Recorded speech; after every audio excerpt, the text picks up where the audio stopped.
Evet arkadaşlar, Alemler Elma Festivali'ndeyiz.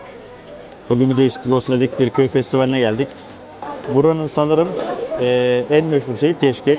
Burası normalde elma festivali ama bu keşkek mükemmel.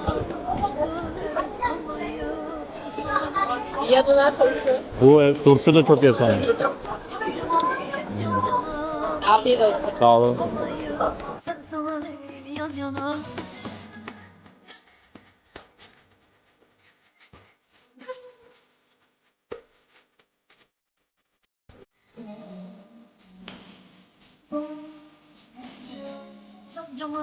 Can cana sen sana yan yana dur bade can cana dur hamayım yan yana el ele değil dil dile